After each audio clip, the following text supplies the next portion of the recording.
if you feel bad in any way, shape, or form for what happened, and do you? I don't know. You probably don't.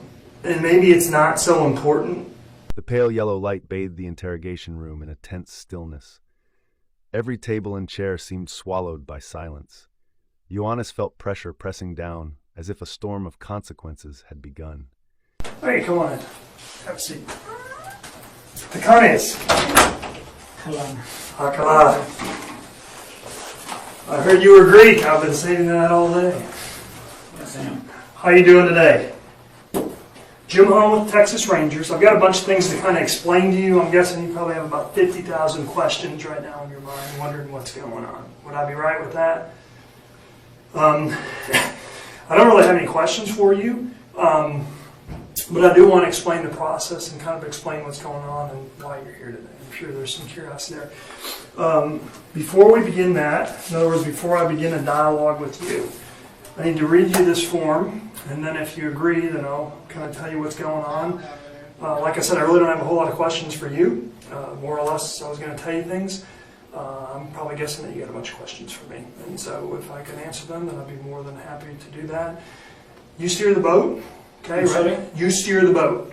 Right now, you're in custody, and you decide whenever you want to go, then take you to the cell. All right? If you want to visit, if you want to ask me questions, I'm game with that.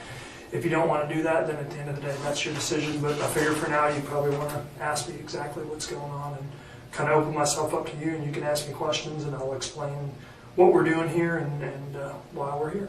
Cool? Sure. All right. And you steer the boat too whenever you want to stop, if you want to go to the bathroom, if you want to get a drink or whatever. If you get sick of hearing me, if you get sick of looking at me, then just let me know. Okay? You have the right to remain silent. Again, if you want to open dialogue and talk to me, ask me questions, do whatever. I cannot see very good. I have my glasses. Is that why I can have my glasses? Let me go ask him. Is there any way he could get his glasses so he could read the Miranda form? Is it in your evidence? It should be on my bag, I guess. It's in his bag.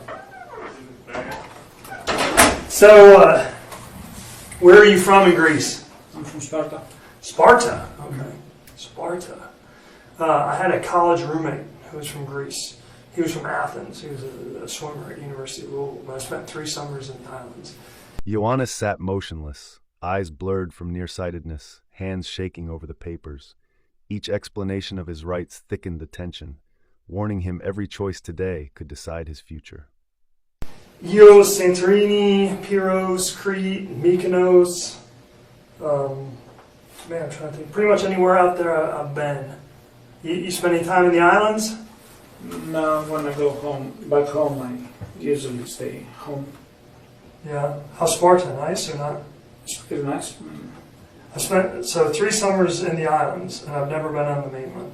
And everyone I know who's Greek keeps telling me, well, you're messing up, you need to go to the mainland. But, man, the islands are just... I like the islands. Very nice. Yeah. Probably the greatest meal I've ever had in my entire life was on Santorini. Just unbelievable. But I'm going, I was there 25 years ago, probably the last time. So I started going there. A lot of things have changed. Well, I heard, because then the drachma was worth, was like $3 million to $1 or something. So... No, it was never like that. What? 3,000? What would it be? It was something crazy. No, it was like about 300 drachmas was about $1 back before they changed the euro. 25 years ago. Oh, I don't know about 25 years ago. No. When I went, I know the economy, the dollar was crazy. And it was so cheap. I mean, I could go there and have breakfast, lunch, dinner, and get a hotel for, it was probably like $5. No, 25 years ago, yeah. Yeah. It was very nice. And the swordfish and the lamb was pretty incredible. Mm-hmm. Very, very good. Love the Greek kitchen. Open in, walk up, see what everyone's cooking, what there is, pick it out.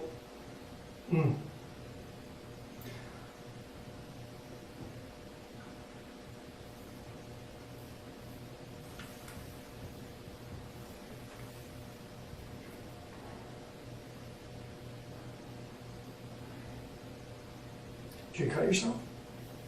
No, I was bleeding earlier. I'm just trying to stop it now. It's oozing. And ouzo. It's just good. Depends on how much of it you drink. It can be very bad too. Oh, no, there's no glasses in the bag. Okay, thank you. You want me to read it real slow to you, or are you far-sighted, nearsighted, or what? I got astigmatism, so basically everything is really blurry.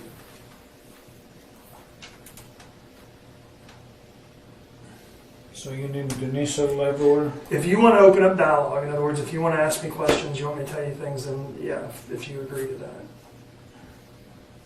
At any time you don't want to talk to me, you want to end things, then all you need to do is tell me and we're done. As legal procedures were explained, Ioannis's brow furrowed, anxiety clear. Signing the paper became opening a door to the truth, where any mistake could be exposed under the harsh light of justice. Can I understand where it says I voluntarily waive the rights set out in these documents? What does this mean? Let me read that whole line to you, and then I'm not really supposed to explain it, but I know you might have some English issues. is not my first language, Sure, so yeah, sometimes when I say something, I might not use the right word for. Okay. So prior to and during the making of any statement, you knowingly, intelligently, and voluntarily waive the rights set out in this document. Okay? Basically what you're saying is when you sign this and agree to it, you're agreeing to open up dialogue with me.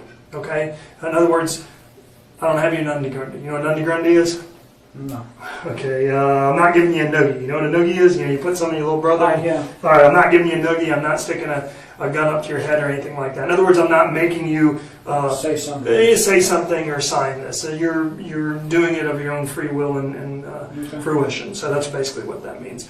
And like I said, if you don't want to do that, if you don't want to talk to me, if you don't want to ask me questions, then that's fine. You just need to tell me. But well, you can tell me what you have to tell me, and then it's like.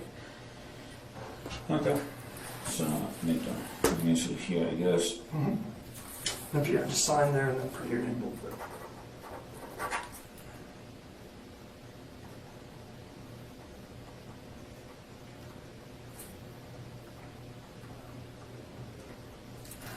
Okay.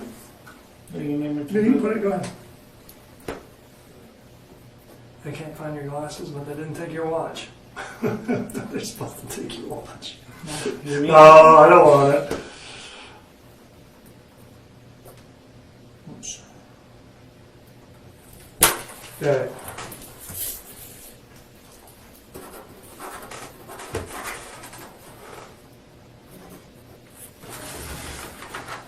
And let me, hey, do me a favor. Spell your last name.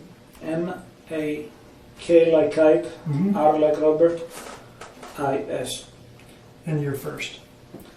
My legal name is I-O-A-N-N-I-S.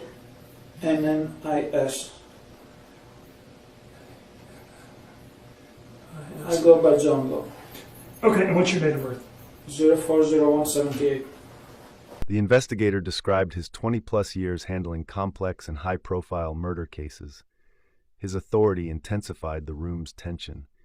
Ioannis felt the weight of responsibility pressing on him, suffocating and real. And I'm kind of a stickler on things, so let me go through again. You steer the boat. You know what that means? You're the captain of the ship. So nothing happens in this room that you don't want to happen. You don't want to talk to me. You don't want to answer questions. And that's cool. All you got to do is say it, and we're done, and you go back. But I figured I would take this opportunity to at least kind of explain to you what's going on, and I figured you would probably have questions about what's going on. I'm kind of a pretty straightforward guy. I just kind of throw stuff out there. All right, so I just kind of rap through it, and if I lose you or anything, then just stop me and ask a question. If you want clarification on anything, then all you gotta do is ask me. Okay, pretty straightforward. I'm not gonna lie to you or blow smoke or anything like that. Cool. All right.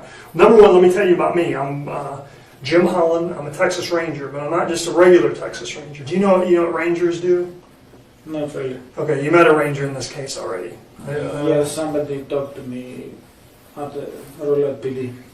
Right, a younger guy. So I'm what they call a USIT Ranger. So there's about 120 Rangers in the state of Texas, okay? They do a bunch of different things, from murders to homicide to public corruption, you name it, and they do it. All right, there's 8 guys called UCIT Rangers. Okay. What? UCIT, UCIT, Okay. Unsolved Crime Investigative Team. So of all the 120 Rangers, if you get picked to be one of these 8 dudes, then you must be pretty good. No one who's young ever gets picked. No one who's bad ever gets picked. Only people that are exemplary in what they do and have a lot of success. So I'm fortunate, I guess, or unfortunate, depending on how you look at it, because I get a bunch more work to do that, which means I've been a ranger for a really long time. I've been doing this stuff for about 23, 24 years, and I'm pretty good at what I'm doing. I'm really good at what I'm doing, or I wouldn't be doing this. When my phone rings, it's usually the governor. And if it's not the governor, it's the director of the Texas DPS or the chief of the Rangers. And they call me for special assignments, and I go all over. I go all over the world. I've been to Turkey. I haven't been to Greece on business, but I've been to Turkey on business. But I travel all over the U.S., and I do, I guess, special cases. I don't work just regular murders. I don't do anything like that. All I work is murders, but primarily what I work is serial murders, interesting enough. And then I work cases that haven't been solved or can't be solved, and I don't even work normal ones of those. I work high-profile ones. So normally I get a phone call. In this case, I got a phone call from the governor. And the reason that the governor called was Laura's mother was calling, writing emails, and other family members were calling and writing emails wanting to know, why hasn't this murder been solved? So after X number of emails and phone calls and, well, I'll be honest with you, news coverage, because obviously politicians care about the news and the governor cares about the news. Pressure from authorities, the victim's family, and media weighed heavily. Each call and email pierced Ioannis's mind like needles, reminding him time does not wait and justice demands results.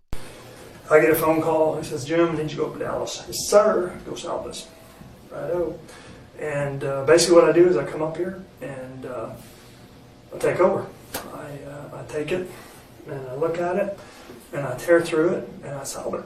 And in my job, there's no excuses for not having results. In other words, at the end of the day, I make arrests, I solve crimes, I get convictions.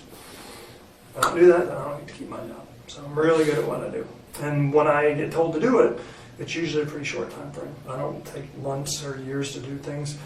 I come up here and I work for a week straight through. And everyone kisses my ass. They do what I want them to do or what I tell them to do because they know that I'm here to solve this and they know that I'm working for the governor. So everyone bends over backwards. So a lot of times I look at cases and I look for forensic evidence. And the neat thing about me is if I find something that needs to be tested for DNA or fingerprints or whatever. Oh, we're good. We're good. Unless you want them still. I mean, it's easier to. Oh yeah, never mind. We need them. Oh, is this a lens cleaner? Oh, go on. Check that out. Tell me they're not taking care of you.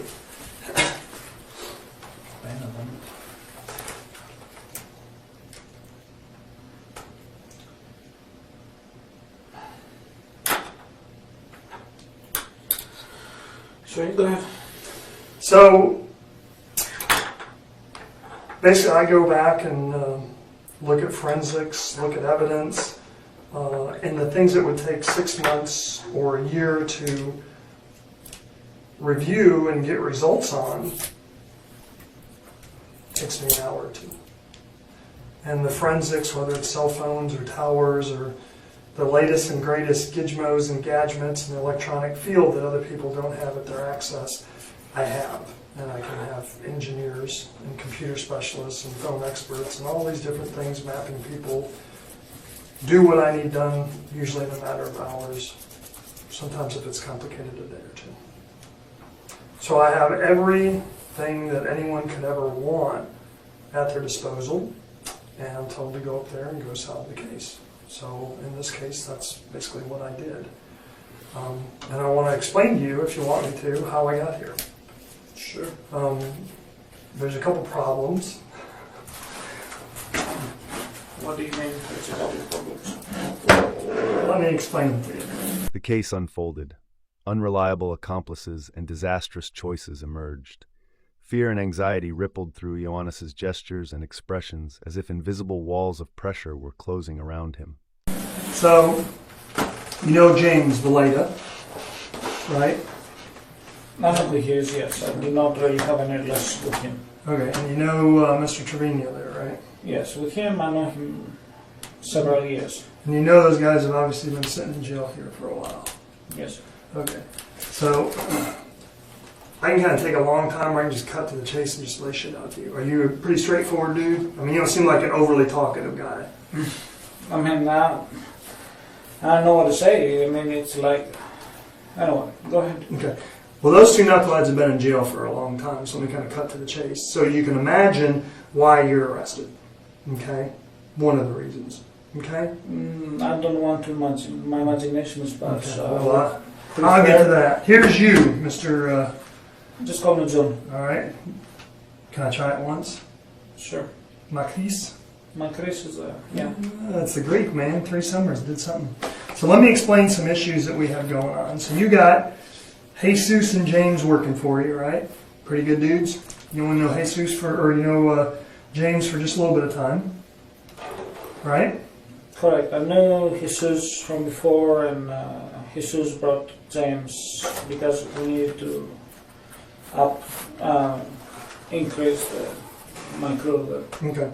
Well, let me cut to the chase a little bit. Jesus is a dumbass, all right? Sometimes he is. No, he really is a dumbass, okay? At the end of the day, you shouldn't hire a dumbass to do a job because he's going to screw it up, all right? And if he doesn't screw it up, he's going to talk about it.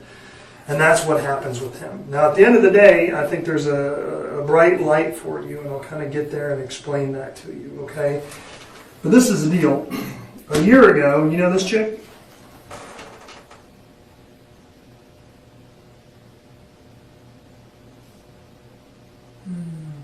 What's your name, Lorena? Lorena Elizabeth Rodriguez. 215 pounds. She ain't so small.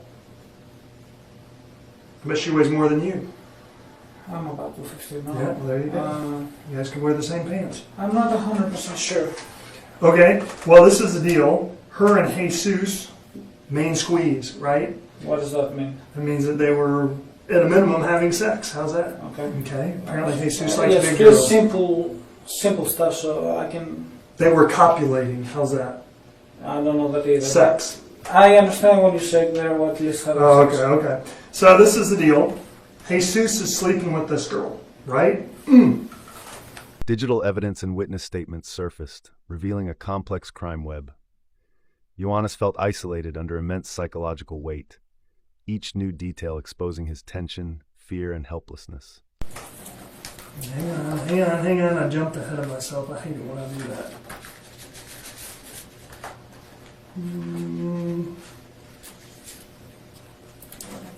All right, forget about her for a second.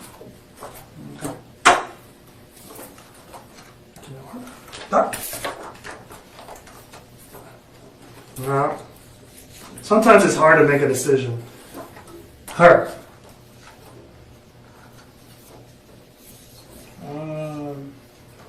What's your name? I cannot really see your face.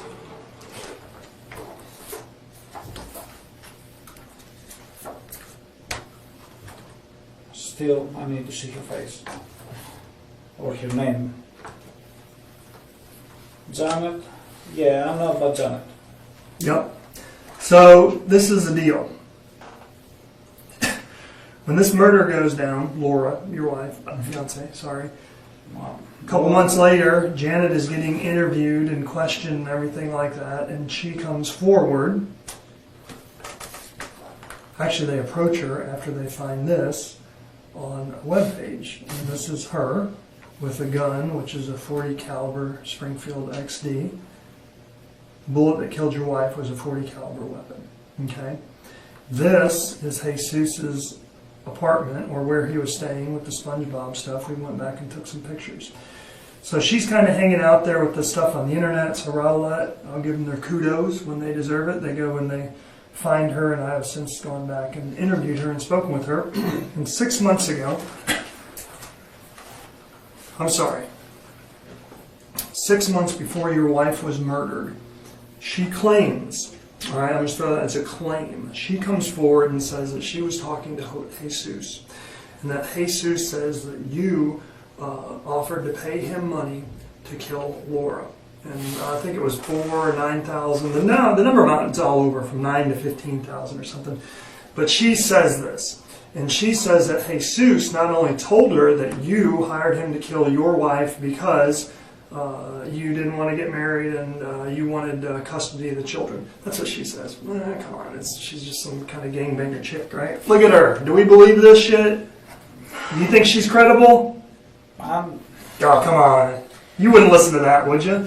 So when I hear that this girl says that Jesus told her that he'd been hired by you to kill your wife, and was going to be paid X amount of dollars, I mean, I thought that was kind of bullshit. And then they show me these pictures. I'm like, all right. So you know what?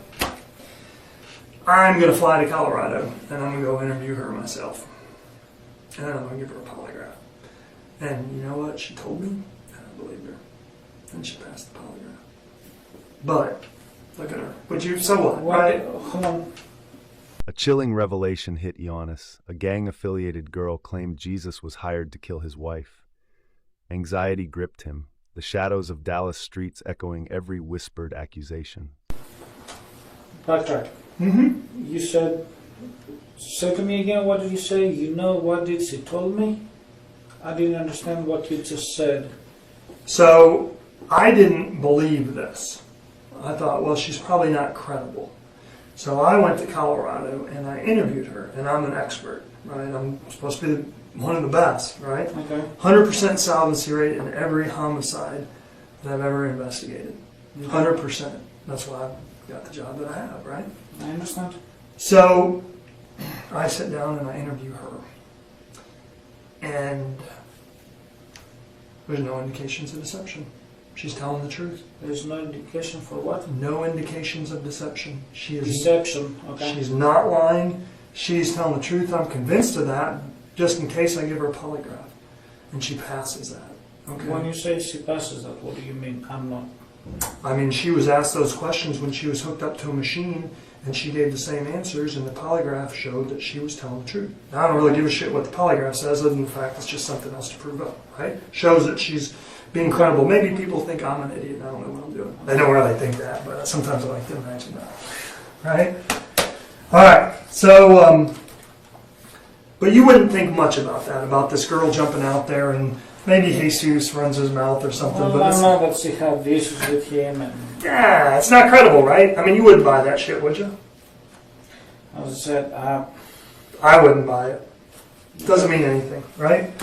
So then, we go back.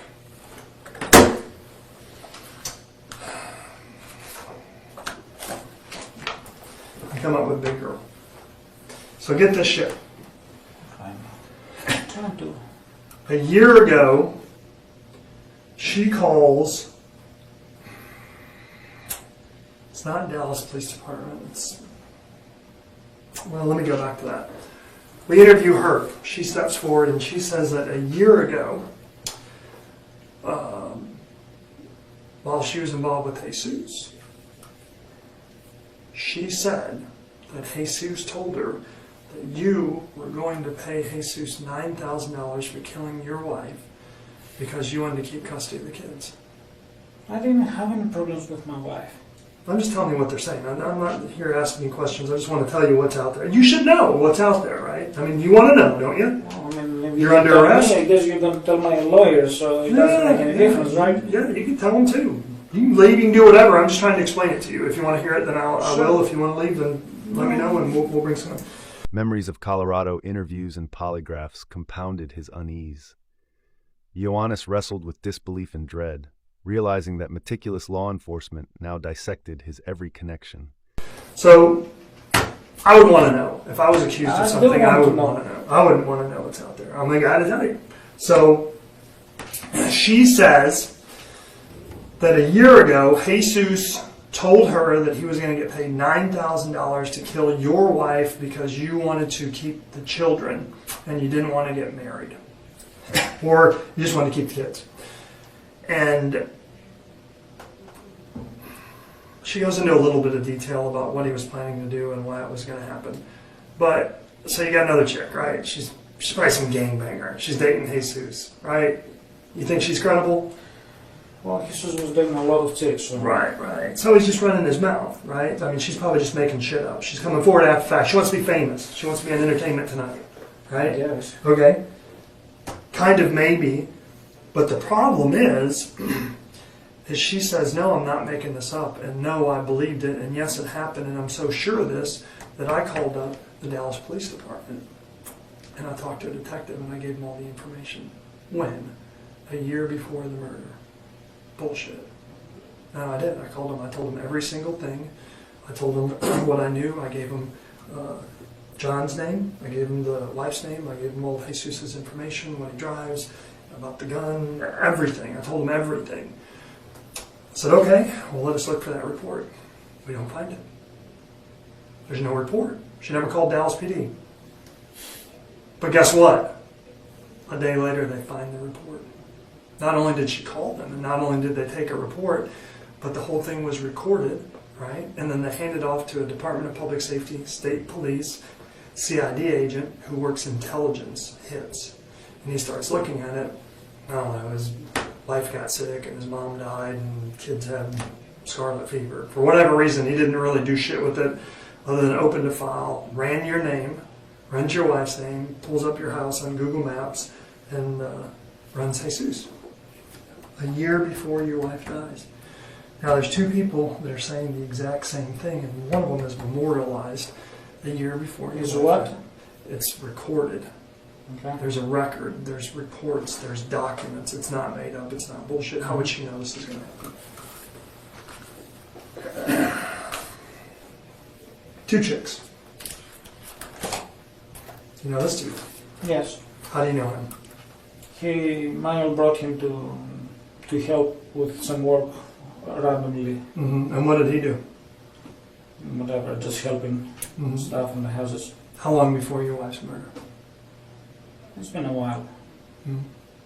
So, brain surgeon, Mr. Trevino, reaches out to him and says, hey, this is the deal, dude.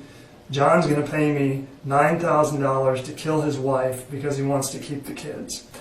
And I need 2 drivers, and I want to see if you'll do it with me. Testimonies stacked up. Friends, acquaintances, and even reluctant bystanders recounted plans. Ioannis felt the pressure of social networks and underground loyalties tightening around him. No shit. So we bring him in, doesn't necessarily want to talk. The problem is he get caught up in a conspiracy to commit murder if there's any chance he has anything to do with it. So he lays out this whole story. I mean, everything. Planning what was going on, why it was bothering him, why he wasn't going to do it, all this shit. He lays everything out. So it's getting interesting. Now we got 3 people saying the same thing. Know him? Juan Salazar. No, I don't know that guy. Another buddy, right? Mr. Trevino's got all kinds of buddies. Guess what he does with him? He goes to him and says, hey dude, this is the deal. My boss is paying me 15 grand to whack his wife so he can keep the kids, and I need a driver. Would you be interested in doing it? Shit you not. Same thing. He comes in, he gives an affidavit, a statement, he swears to it. Now we got 1, 2, 3, 4 people saying the same exact shit. Boom! You know him? Doesn't seem familiar. Guess what he has to say? Who is that person? One of your boy's friends. I'm sorry, is that his brother? Yep, that's his brother. His brother. Yep. And guess what his brother said? Which brother? His brother.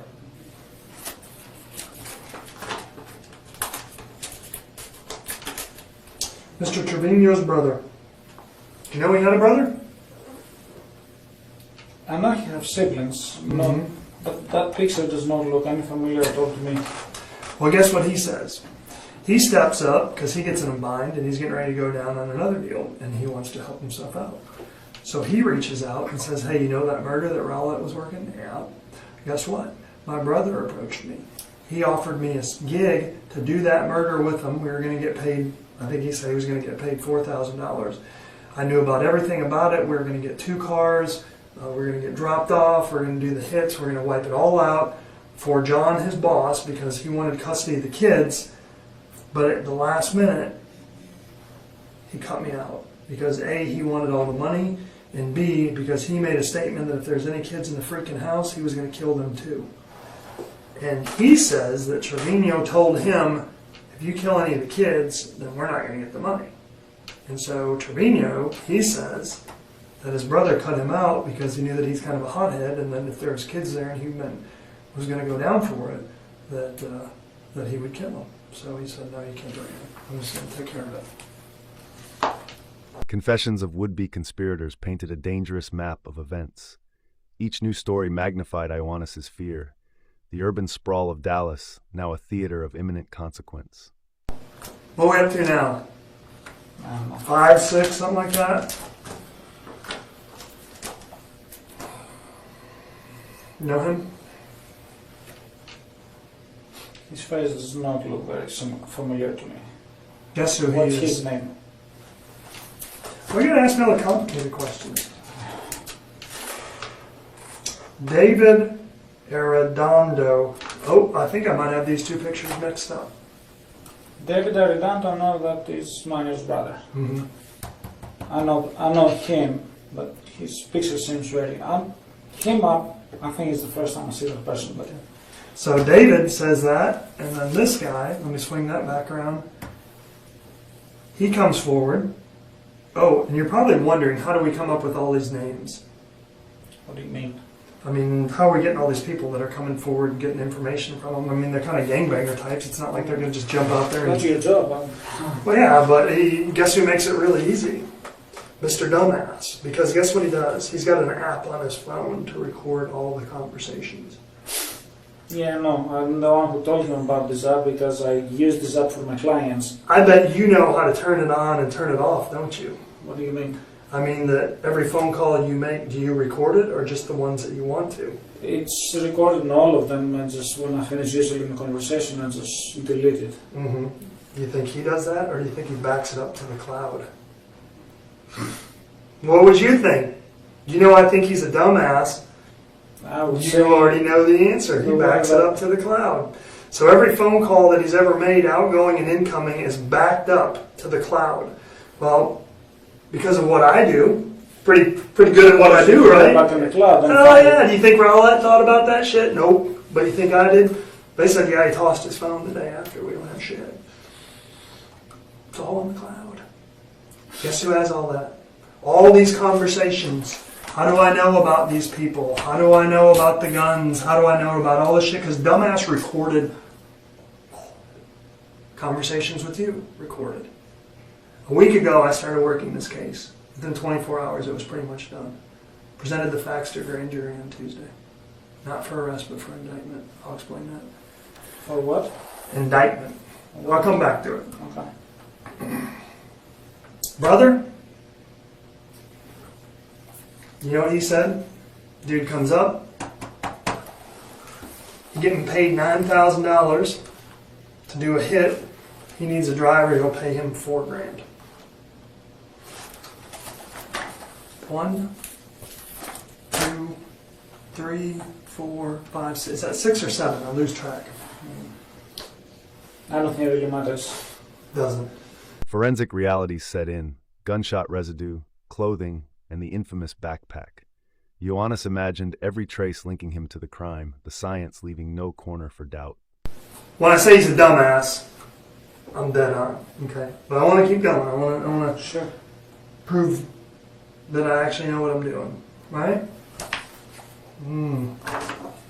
Then, of course, if you're going to shoot someone, all right, and you're smart enough to get rid of the clothes and the gun, all right, you should also get rid of the backpack that the clothes and the gun are put in.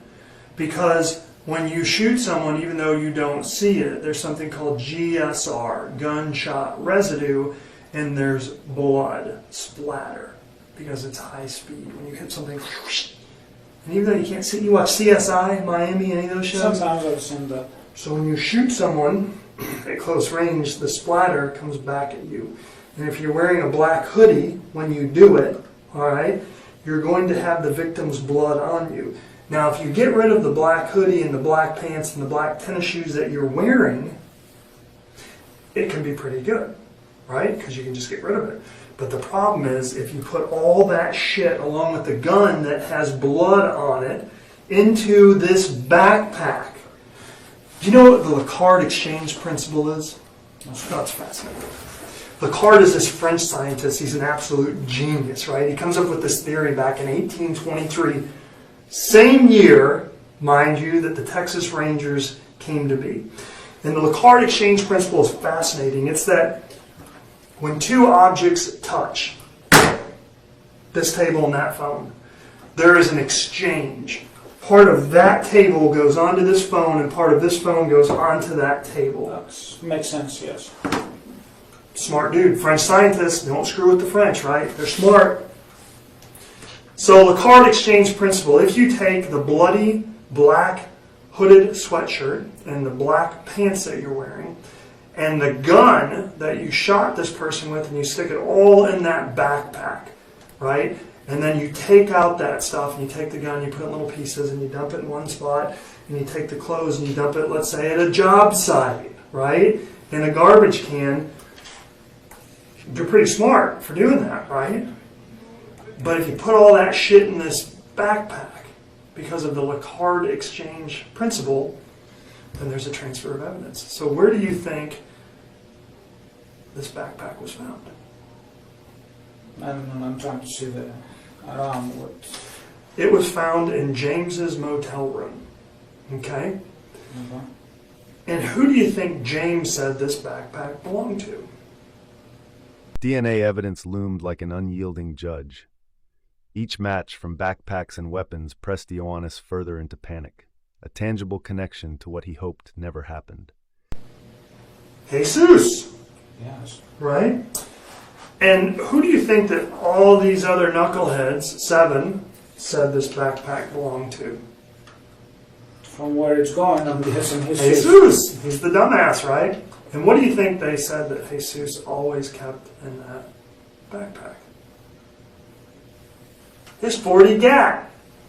You know what gat is? No, sir. Gun. His pistol. Okay. How did you call it?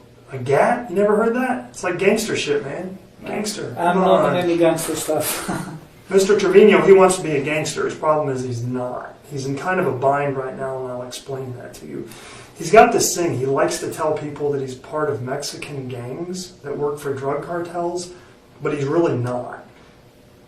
It's not a big deal when you do that, but when you do it and you're in jail, it's not so good. Because those people don't like people saying that they're them. And Yes.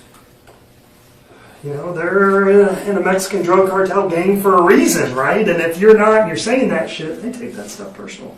Anyway, back to Mr. Trevino's backpack, which is found in James's motel room. Take that out. Rowlett PD does a good job and they secure that, but guess what they don't do? What would you think? That exchange of... The card exchange principle, right? But the Ranger, smart son of a bitch I am, I looked through that and I said, did y'all do GSR on it? Did y'all swab it? Did you do DNA? Did you do S strand? Did you do Y strand? Did you do all the different strands that you could think of? All these high molecular $50,000 tests? What are you talking about? Right? Right? Okay. But hey, I'm the man. Governor picks up the phone for a reason. So I go down there and I see that picture. And what do you think the first thing that I do is? Tell them to do all the stuff, I guess. Tell them my ass. Takes Or me an you- hour. I'm Takes sorry. me an hour. I drive over there. By the time I'm done drinking my double latte from Starbucks, I got that shit done. They're calling me up. And guess whose DNA is in the CODIS databank? Do you know what CODIS is? No. Combined DNA Indexing System. It means if you're a shithead and you get arrested, they take your DNA. They run a swab of your mouth and it goes in this giant computer base. Okay? Mhm. That's so when you get out of jail, if a shithead commits a crime and he leaves his DNA at a scene, all the police got to do is test it and they have a hit. Mhm. All right? Because he's a knucklehead and he's been to prison, we keep his DNA because we know he's going to commit more crimes. So as soon as I run this, what do you think I get? I hate to guess. Not 1, 3. I mean, if you get 1 or 3, I mean, if it's his backpack, then isn't His DNA would be in should it, be right? Yeah. The cumulative proof left Ioannis frozen. Blood, residue, and corroborated stories converged. The weight of exposure and guilt settled heavily in the sterile interrogation room. What about his sweatshirt that was in there, right? He wears it, so his DNA's on it, and it's going to be inside the backpack. Do you think your wife ever walked over and bled on that? I mean, did you ever see your wife walk over to Mr. Trevino's backpack and cut her wrist and bleed inside No, of it? of course not. No, she wouldn't do that. That'd be silly, wouldn't it? Of course. Well, absolutely, and that's why I've concluded that the blood that is inside here, whose DNA matched to your wife, came from the gun in the sweatshirt. The gun that he used to kill her and the sweatshirt that he was wearing when he did it. Wow. The card exchange principle. Bloody interior of backpack with GSR gunshot residue, his DNA on it, 7 different people saying that it's his backpack, GSR from the gun, and your wife's blood inside that backpack. What would you conclude from that? But he's guilty. Hell yeah, I did it. Some bitch did it. Shot your wife. Problem is, we can stop right there, right? End the show. We got him. Boom. 7 people saying that you hired him to kill your wife. If it was 1, 2, 3, 7. Can't ignore that. But there's more people involved. There's got to be more people involved. This backpack, right? The stories.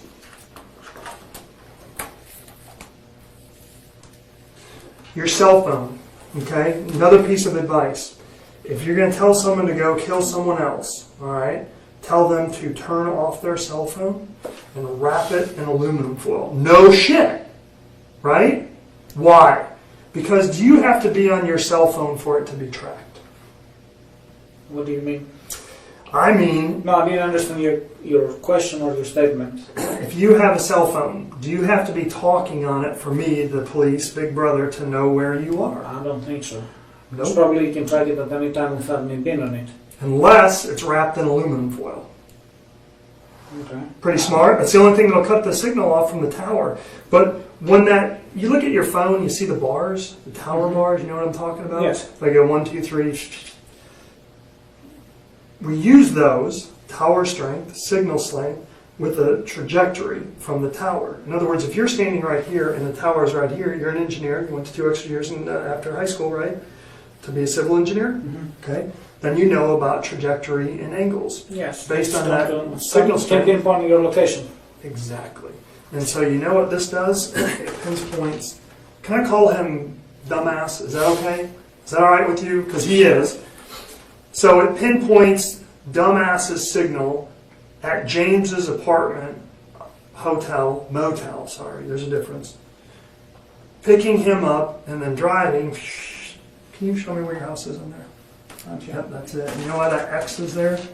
Ioannis feels the intense pressure as the phone of the involved party is tracked every step.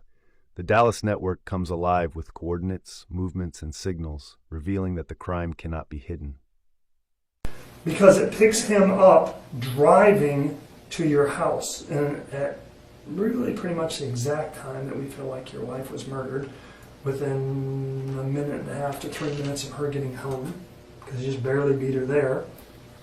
His phone is tinging at your house. And then his phone goes all the way back towards, where's this? Oh, right here. And it stays there for just a little bit, and then it goes to, where's that Home Depot at? Right here. There. This is where he came and met me. Yep. Right after he killed your wife.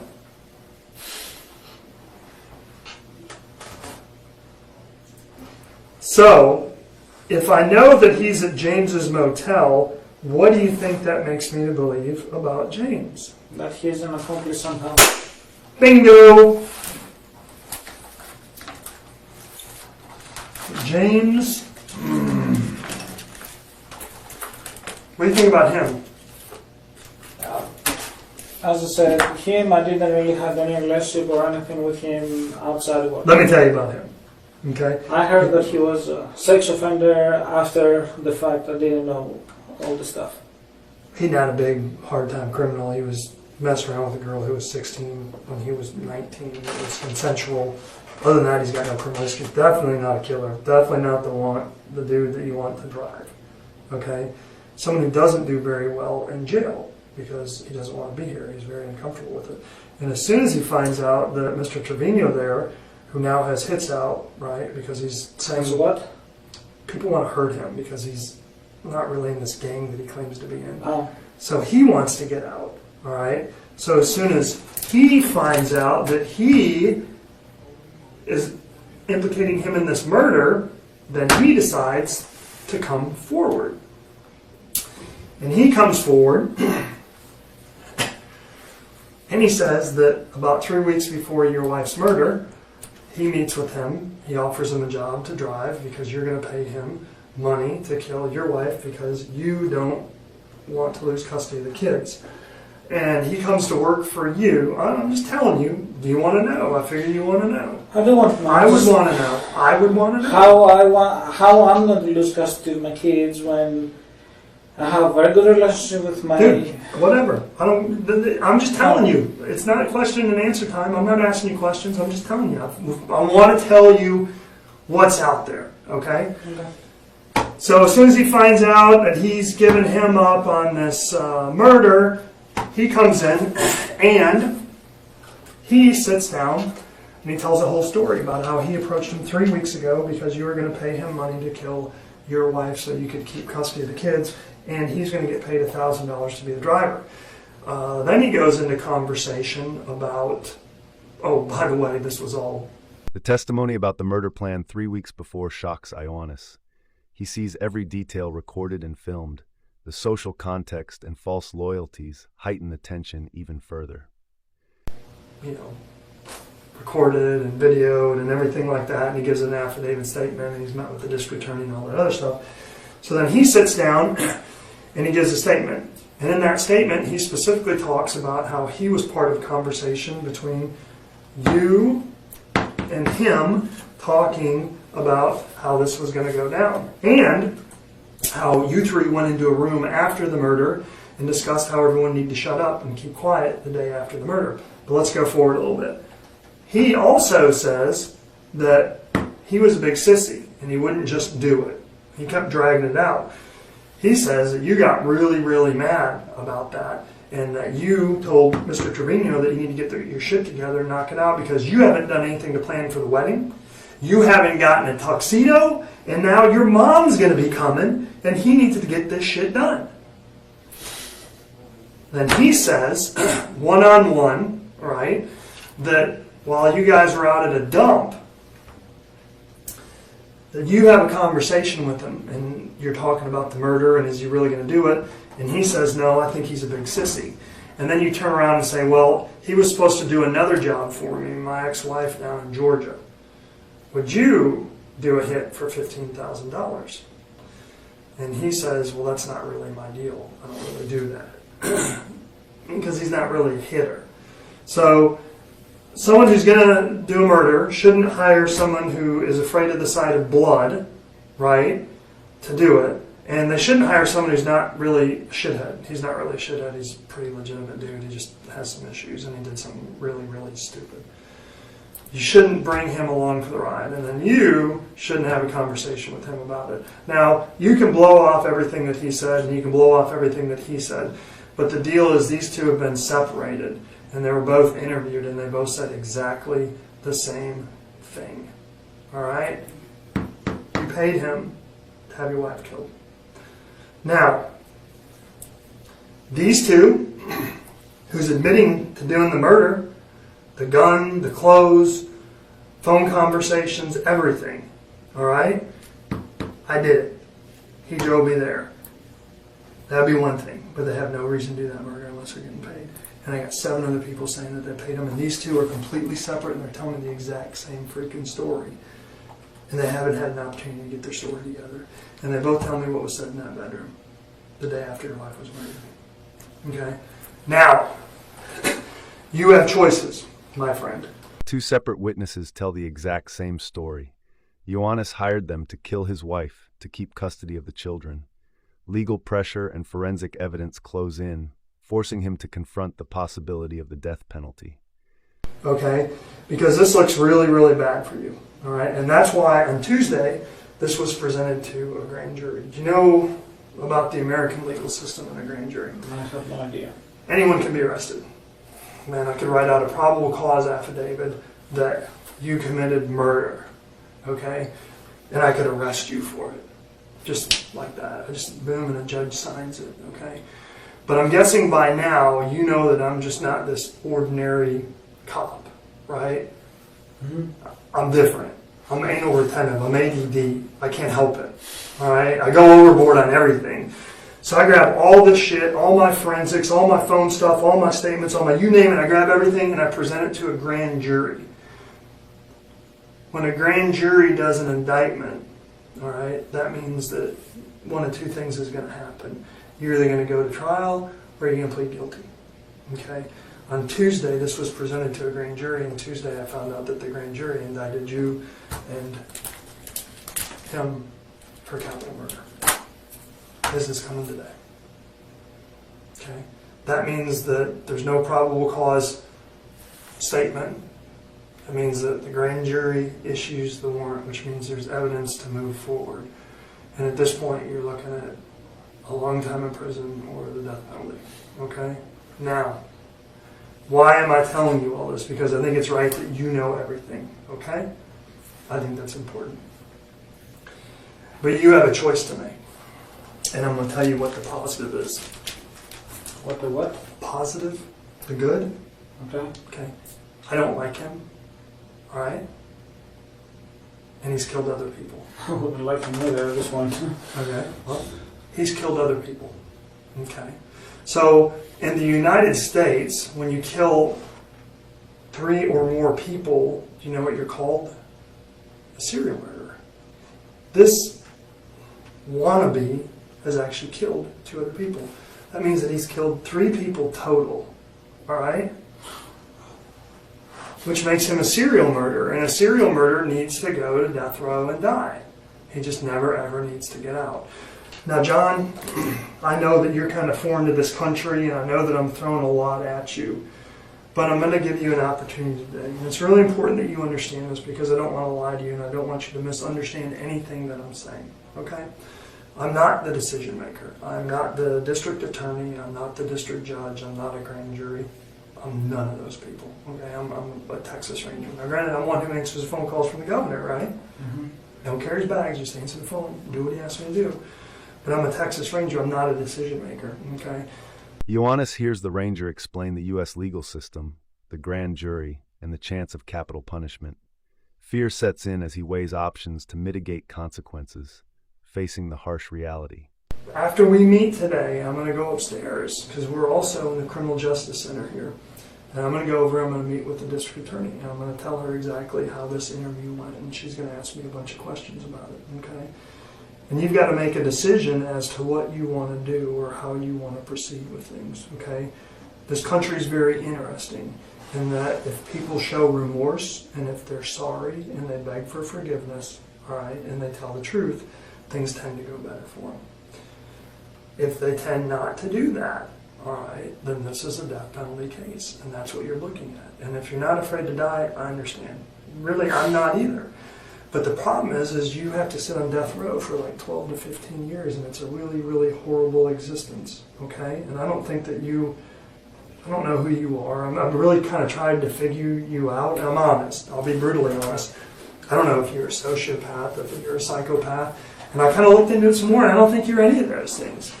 I think that you felt like your wife was cheating on you, and I think that you thought your wife was not a good mother, and I think that you were probably right, and I think you felt like she was going to leave you and she was going to take the kids, and I think that you were right, because I think that she was going to. I think she was going to marry you so she could get half the business, and she was gone. And you know that, and I know that. No, I don't. That's what I believe. No, I don't believe that for Laura at all. I mean, no, I don't believe that. I did not think that Laura will. I mean, the business was hers anyway, so it doesn't matter me getting married with her or not. So that's. I mean, I had no Then why, John? Why? Because you Well, just didn't want to get married? Because you wanted to No, I didn't have a problem to get married. I mean, I tried to get married with her for at least 3 years. Mm-hmm. I loved her, I still love her. I mean, it's, I love my kids. When they took my kids away, it's like killing me. It's... Well, right now, you have an opportunity. Because number one, you have an opportunity to ease the pain from them. Okay? And there's something called consideration. All right? And I'm not, again, the deal maker, but I can tell you, you move forward with this stuff and these people testifying against you and everything else, and you get the death penalty. Okay? This thing about consideration, okay? The best thing going here, and normally you know how this works, it's the person who hires that they're really after, all right? But you don't have a criminal history. You've never been in trouble before. No, I mean,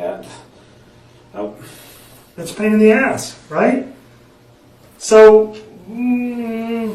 they're not really, you're like there, yeah, you need to be punished, but this guy, he's bad, he really needs to go to death row, okay?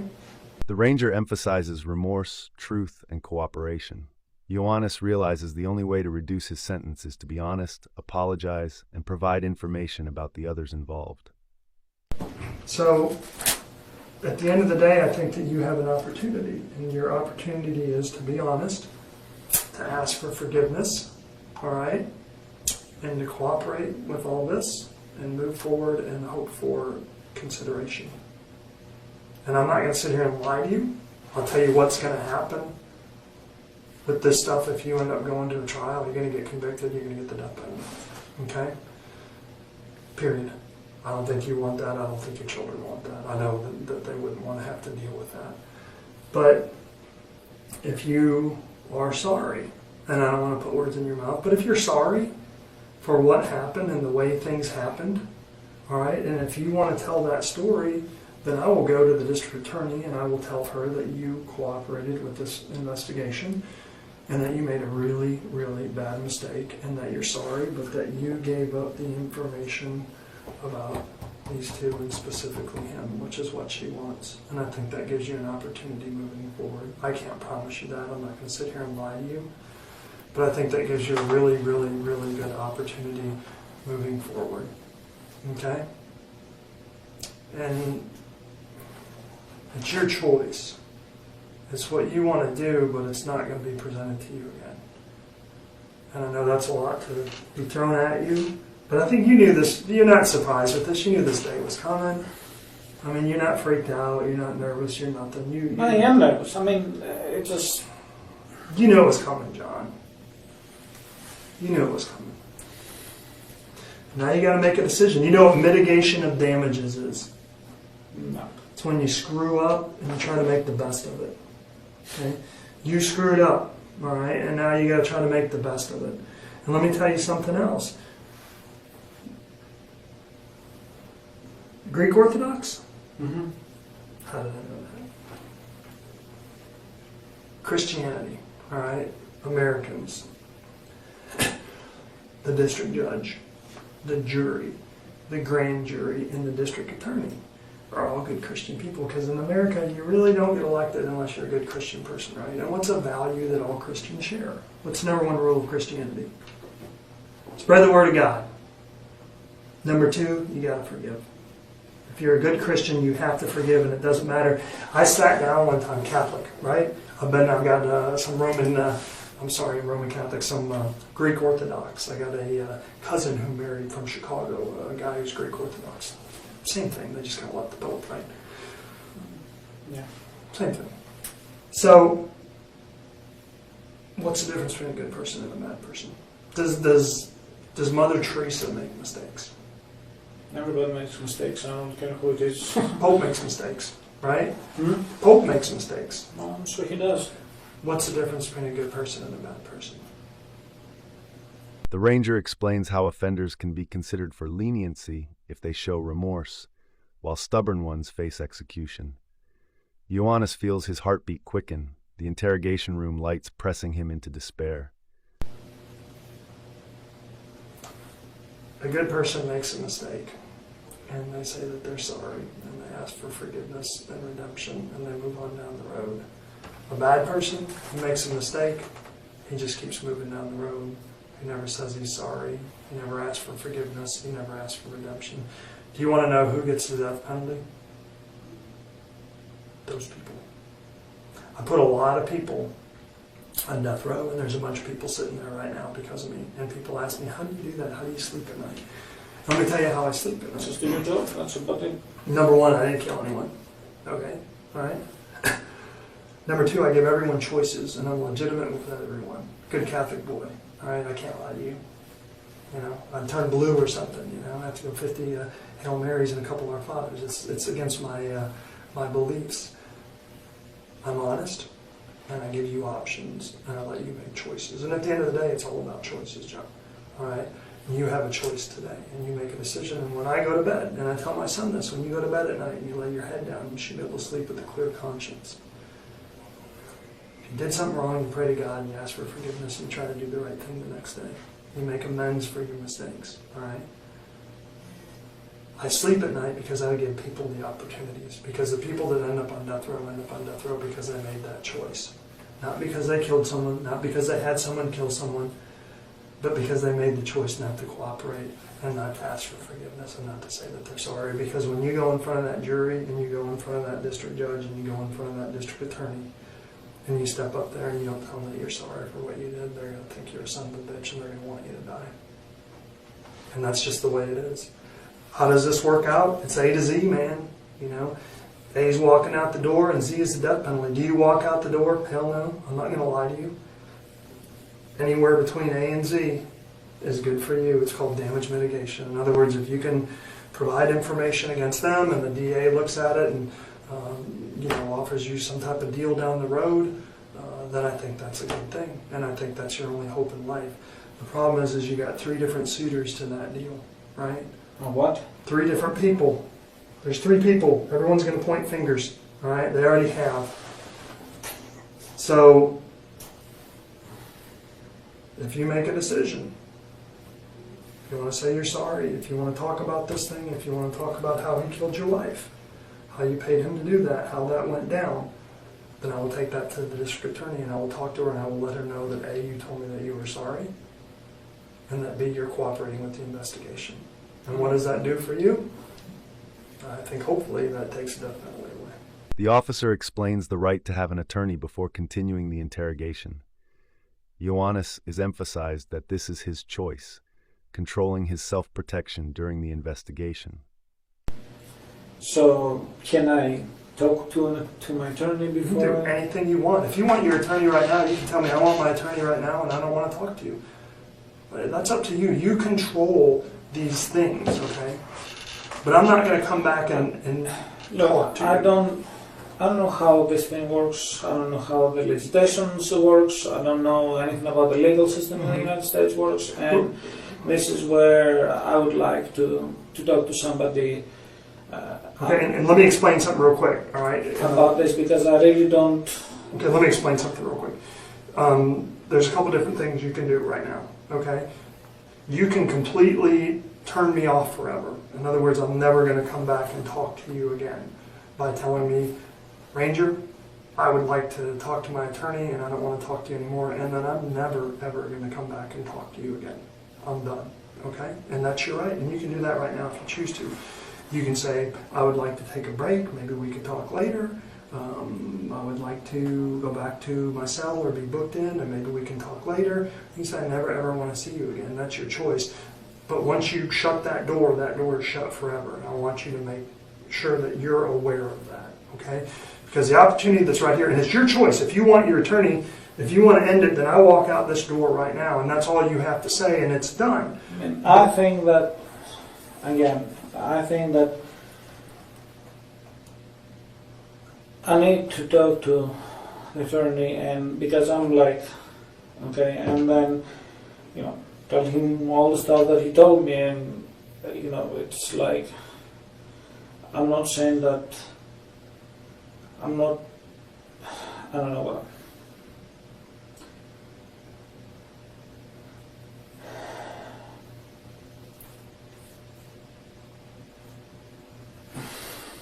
I don't know how to. Okay. How to If you want an attorney, then you just tell me that and we're done. And I'm going to go talk to him again next, right now. But that's your choice.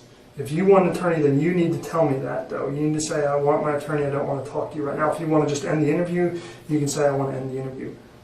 That's your choice, okay? That's your legal right. Even though you're not an American citizen, are you? I don't know. I'm a resident. I was Okay, actually applying for a citizenship. Okay, but because you're in America, it doesn't matter if you're from Mars, you have the rights that the Constitution afforded to every American. Even though you're not an American, you still get those rights, and that's your choice. But you decide that. If you don't want to talk to me, if you want an attorney, then you tell me that, okay? If you want to just end it and stop it, then that's fine. I'm just telling you where I'm going next. Every action has consequences. Ioannis can refuse to answer, cooperate to provide information, or request a lawyer. Each choice directly affects his chance of a lighter sentence and legal future. In other words, I'm not coming back. I'm going to go talk to him, and I'm going to take his statement, and then we'll just keep charging down the road. But that's your choice. So I cannot have a choice of speaking with the attorney and... You can have an attorney right now. Do you want an attorney? I mean, I want to talk to the attorney and then get back to you to... Okay, you want to end this interview right now? That's your choice. You just tell me that. I mean, you're kind of saying it like it's a big question, or you're throwing a bunch of things out there. So I'm not sure how to take it. I know it's a big deal, but I want to make sure that we're on the same page. Of course, it is a big deal. I mean, you're telling me that,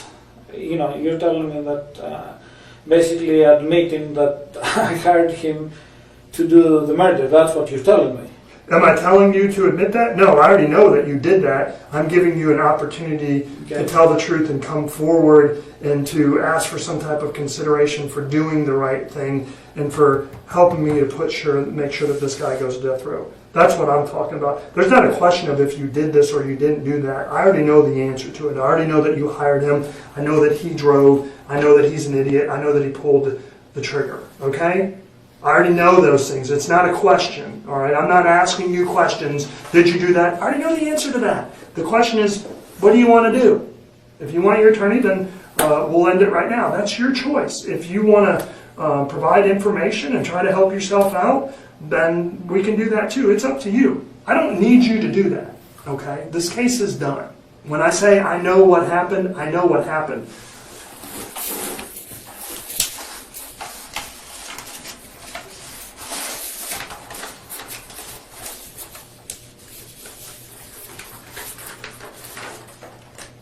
This is issued by the grand jury this morning.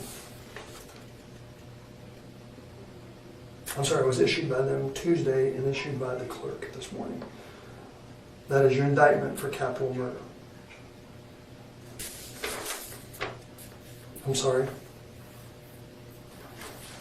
That's your buddy's indictment for capital murder. That one's yours. It says your name on it. Okay? My case is done. I don't need anything from you. If you don't want to give me anything, if you don't want to talk about it, then that's fine. That's up to you. I don't care. Then I'm going to go have a little bit to eat because I'm kind of hungry and get a cup of coffee. All right. Don't have anything to do. Well, I mean, but then I'm fine with that. All I'm doing is giving you an opportunity. I told you, to me, it comes down to laying my head on a pillow at night and going to sleep with a clear conscience. I'm giving you a choice, man. That's all I want to do. Good Catholic boy. I want to get on with my life. I want to have a clear conscience. All right? You make your own decision. You just let me know what you want to do.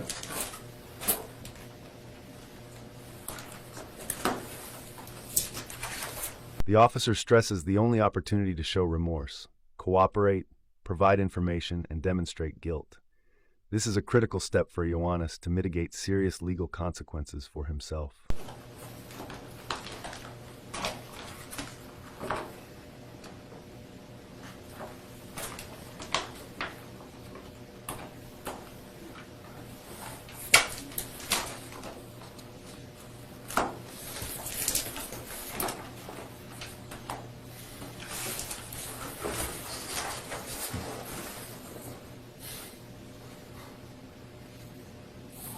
It's called an unequivocal invocation of your rights. What? Unequivocal invocation of your rights. And basically what that means is, I'll sit here all day with you if you want. I'll talk about pinball. I don't give a shit. It doesn't matter to me. All right. But the second you tell me that you want to end the interview, then we're done. The second you tell me that you want your attorney, then we're done. But you have to actually say that to me. If you want to come back later, if you want to try to reinitiate, that's fine. I mean, if you want to just end it, then just say end it. That's up to you. I'm not trying to force you to do anything, or you're not forced to do anything. But you say that, and that's the end of it. If you want to move forward and talk about this or leave that out there, then that's up to you as well. When I tell you that I don't need anything, I really don't need anything. This is an opportunity for you, okay? Because I can close this right now. You've already been indicted for capital murder. I've already shown a grand jury that there's enough evidence out there to prosecute you and to get a conviction, basically. Well, I believe that I've shown them that. They've found that I've shown them probable cause and worthy of indictment, which means there's enough to prosecute this case. All right? I don't need to do anything else. There's nothing for me to do. My fear is you're going to walk out of this room and Mr. Trevino is going to sit down in here again, and he's going to lock into his story, and he's going to tell me again that you ordered this hit, and now, well, then it's just easier for me to keep going on down the road. And there'll be a point where the district attorney, honestly, doesn't really want me to talk to you again. Because why? She's got a death penalty case on you. Why? You don't want to help yourself? Then don't. Let's screw it. It's up to you. She's looking for remorse. You have a woman who's the district attorney, all right? So killing the mother of children is going to obviously bother her. All right, but I'm doing this interview because this other person who's killed 3 people bothers her more. But she's not going to lose any sleep. This case is done. Examples from other cases show that suspects who cooperate, are honest, and provide information can receive lighter sentences. The key message is that cooperation can change Ioannis's fate. Yeah, that's what I'm saying. It's your choice, okay? I'll be honest with you. I sat down and I had the same conversation with James. I said, James, it's your choice. I said, I'm going to do this. I'm going to tell you exactly what there's out here. Boom, I laid all this stuff out to him. I told him what Trevino said. I told him why Trevino said it. I told him I didn't believe some of it, and then we proved all it up. It was corroborated. I've got the forensics. I've got the blood. I've got everything. I don't need anything from you, James. However, James, you have an opportunity to help yourself out. I'm not making promises, just like I'm not making promises to you, because I'm not that deal maker. I'm not the decision maker. I'm just a little wheel in the cog, but I relay messages, all right? James made a decision that he wanted to help himself out because he knew that he made a mistake. James laid out everything that happened, and then James ended the conversation with, I'm sorry, would you please express my remorse to the district attorney's office? I know that I made a mistake. James has got a pretty good outlook ahead of him. What? Outlook. Things are looking good for James. We're a forgiving society. We are, all right? You kill your wife, but you know what? Or you hire someone to kill your wife, but people can still forgive you for it because that's who we are. A Judeo-Christian society. We have to do that. We have to forgive no matter what you do. No matter how bad it is, we have to forgive. And I know that sounds corny and hokey, but it's the God's honest truth. Because we're Christians. You're a Christian. Right? I am. Yeah. Well, you made a mistake.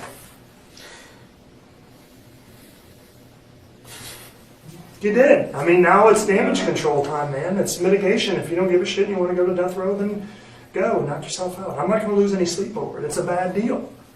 You know, I'm not going to feel sorry for you if they do that to you. But I mean, I'm not going to feel sorry for me. Well, I'm not. It's not going to happen. But I'm going to give you an opportunity just like I give everyone, because morally I feel like I have a compass that forces me to do that. But that's up to you. You know, you did something really bad, and now you have an opportunity to try to make things better and to say that you're sorry. And at the end of the day, if you decide that you don't want to help with the son of a bitch who stuck a gun to Laura's head and killed her at point blank range after she tried to get away and grabbed her and pulled her back. Say what? Oh yeah, she just saw it coming. She tried to take off. Oh, he was laughing about it. Having a good time talking about how he killed her and how she tried to get away. Dumb bitch tried to get away. Turned around, tried to run. Oh, so, okay. Say that again. What's there to say again? He killed No, your I wife. didn't. He was bragging. Afterwards, he was joking and laughing and bragging about how she tried to get away. Who, Laura was trying to get away? Laura saw it coming. She knew it was coming.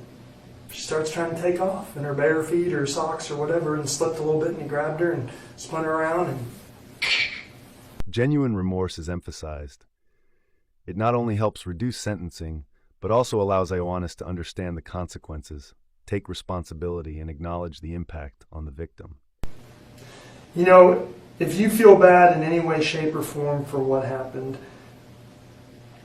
and do you? I don't know. You probably don't. And maybe it's not so important to you that you do, but I'm going to tell you something. You damn well better convince that jury, that district attorney, and that district judge that you feel some remorse and that you're sorry about this, because if you don't,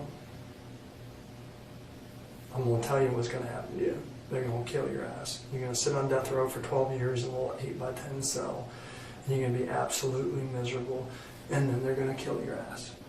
And no one's going to think twice about it. What's the best case scenario in this? Say you're sorry, you're convincing, beg for forgiveness, provide information against knucklehead who shot your wife, girlfriend, fiance at point blank range, the mother of your daughter. Maybe you get a halfway lenient sentence. Maybe you get to go to a work farm because you haven't done anything before. What? A work farm. Maybe you get to go somewhere, you get to be outside, you get to run cattle and do carpentry and work and everything like that. It's a life. It's a lot better than being stuck behind bars. Maybe you get to go do that, and maybe they give you a halfway decent sentence. And in the state of Texas, you only have to serve about 50-60% of that sentence. So maybe you have an opportunity to actually see your daughter get married. You're not going to see her graduate kindergarten. You're not going to see her graduate 8th grade, but maybe you can see her graduate high school. Or maybe you can see her get married. Maybe you can hold her baby. Those are the things that you have to look forward to. But you know what? It's a hell of a lot better than nothing. And it's 12 years of misery. And then you're going to put them through that. And if you ever had an opportunity in your entire life to think about one thing other than yourself, this is a time. Because let me tell you something. The path to true redemption and righteousness is the recognition that it's about others. It's not about you, John. It's about others. And until you put other people in front of you in your life, you're never going to recognize it. And right now, you know what? I know you're laughing. You think this is bullshit because you don't have remorse. No, I'm not. But if you don't put your kids in front of you right now and recognize that, you're going to put them through that misery of 12 to 14 years of you sitting on death row, them knowing the day that you're going to die. The decision to cooperate or remain silent directly affects Ioannis' ability to see his future and family. Making the right choice at the right time is the only chance to minimize long-term harm. Either way, I'm screwed. I'm not going to do anything with my kids. I mean, Hey, you have an opportunity to see your daughter get married. Might have an opportunity to see her graduate high school. Have an opportunity to hold your grandchild. Those are things that you have an opportunity to do. I'm not going to say it's going to happen, but there's definitely an opportunity for it out there. But what happens is determined right now by what you do in this room. And you walk out of this room, and you can do it anytime you want. I've already told you 20 different times, I've admonished you. You can ask for an attorney, you can end this. You can do whatever you want. That's your decision, and I'm going to honor that. Okay? But if you want any opportunity in your life to see your children again and to live in a free world again, then it's laying in front of you, waiting for you to grab it. And if you don't, then don't waste my time.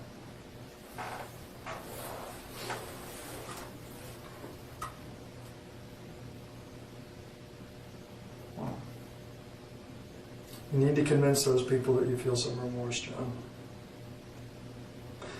I don't get into the emotions of it because I'm a black and white guy. You're an engineer, kind of black and white, right? And I'm the same way. I go into a murder scene and I can see 10 bodies. It wouldn't faze me for a second because I block it out. I don't let emotion cloud what I'm doing because it throws my work off. And I want to do my work because I'm anal retentive and I boom, boom, boom, boom, boom. Okay? That's who I am. And I can block out the emotion of killing this lady, Laura, with children. and I look at it from a black and white standpoint. And to me, it's very black and white.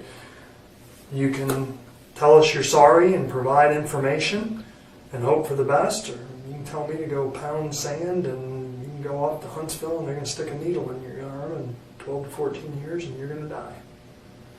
You have an opportunity, damage mitigation. You know what it is? Damage control. Yeah, but how do I do damage control?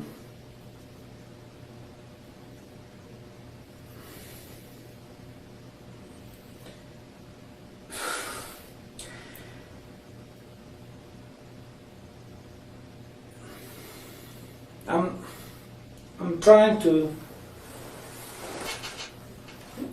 You see what I said, because English is not my first language. Okay, things that they come out of my mouth, they come out sometimes the wrong way and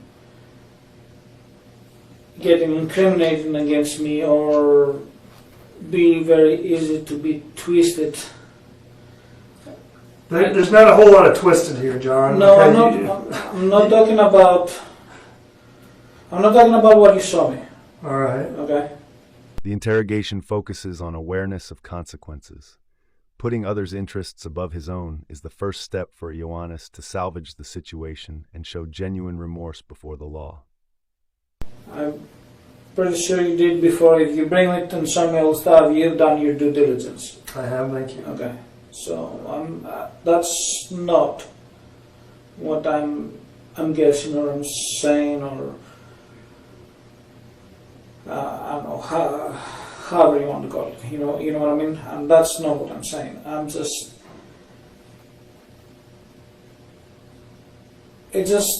trying to think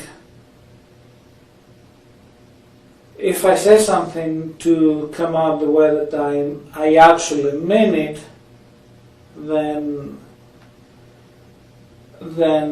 Say this. I'm sorry. Oh, I am sorry that my wife was killed. I cry so many times. I'm sorry that my kids are not with me. I'm sorry that my kids, they have to be gone to their biological dad, that they did not know them, they did not have any relationship with them. One of them was abusive towards Laura and stuff. The other one was a drug addict and alcoholic. I am sorry that my kids have to be there. I'm sorry that Maria does not have her mom. I mean, my biological mom. You know what it sounds like, You John? It sounds like an argument that you discuss, all right, when they're offering you your deal or when you're going up for sentencing, and it sounds like a mitigation of damages to me. In other words, it sounds like it's probably better to have you outside in the free world taking care of your children sooner than later, okay? Yeah, but how do I know that I'm going to be out there on the free world? And I'm not the guy to guarantee it, okay? I can only tell you what it begins with. I'm going to tell you that there's zero opportunity if I walk out of this room, all right? There's zero opportunity. You're going to go down to Huntsville. They're going to kill your ass, okay? I can guarantee you that. what is that? What do you mean? The death penalty. You're going to go to the death row down in Huntsville, all right? You see it. Come on. You're not arguing with it. You're not even denying it, John. You're sitting there kind of nodding your head. I mean, yeah. It's a done deal. We're past it. We're past it. It's done. It's about the decision that you want to make, John.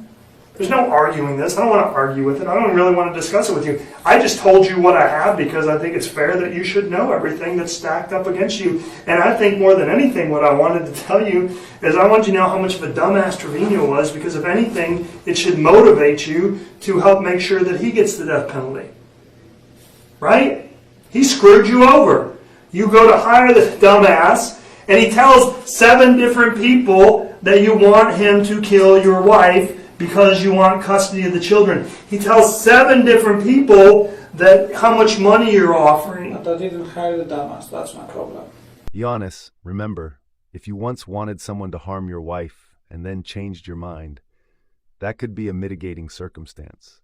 But right now, everyone knows you mentioned paying someone to kill her. Do what? I did not hire the Come dumbass. on. I did not pay him any money. That's my problem. I had discussed back on the past that,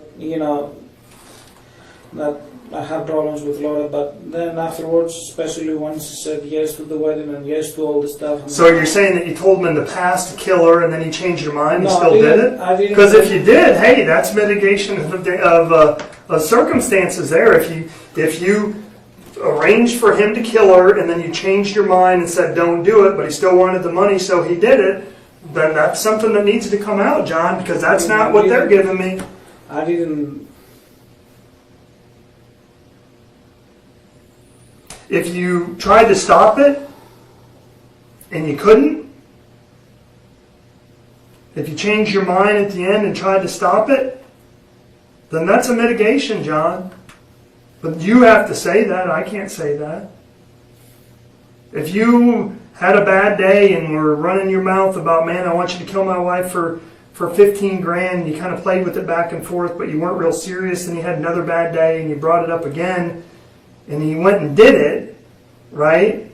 But you changed your mind or you didn't really want it to happen, then that's a mitigation. But John, at some point, you offered him money to go kill your wife, and he told him the reason why, because he told all these people, and it's going back a year, and he didn't make this shit up. All right? If you changed your mind at the end, then you need to say that.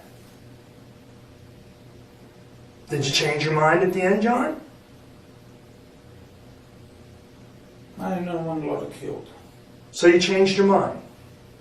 When did you change your mind? I mean, It's a mitigation, John. it's been a while. No, I didn't really want. I mean, sometimes I was getting angry or mad with her and stuff like that. But no, I mean, I did not want her killed. So you changed your mind. I did not want her killed. You changed your mind at the end and it was too late. He's all coked up. He wants the money, so he's going to do it anyway. Well, I didn't have any money to give him. I mean, there was some money on the safe, so if you guys didn't find it, then I don't know. Did you change your mind, John? I did not want a lot of killed. So you changed your mind. Because I know you ordered him or you asked him to do it and said you were going to pay for it, because there's a year of this shit going back that shows that you did. If you changed your mind at the end, then rack through it and tell me how you changed your mind. No, that's not what him I have said to them. I mean, You had conversations in front of James. Knucklehead was recording a lot of the conversations. You were pretty careful about what you said on the phone, but you still said enough to... You know what his game plan was? Is he was going to blackmail you afterwards, keep getting money from you. He says there's a tape. what do you mean? He says that he did a tape of one of the conversations so he could blackmail you later. Hadn't given it to us yet. I'm guessing he will. He told multiple people and even made a recording. If you cooperate and admit what happened, there's still a chance to reduce your sentence. Think about saving yourself before it's too late. It's going to be pretty screwed up. He's going to step in here, give the rest of the information, provide this tape, and he's not going to get the death penalty. Probably get a decent deal. You're going to run down to Huntsville and you didn't even pull the trigger. Sounds like you changed your mind at the end of the day. If you change your mind, you just need to say it.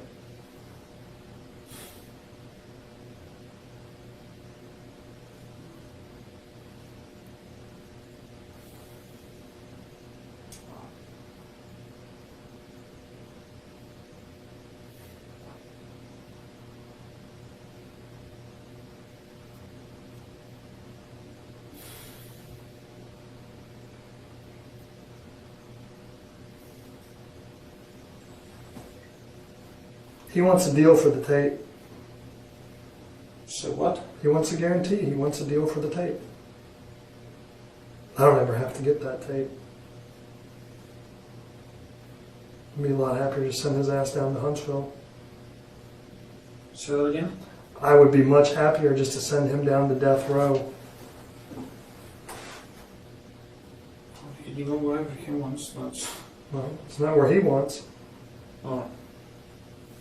That's what I prefer for him. You made a mistake, John. You fucked up.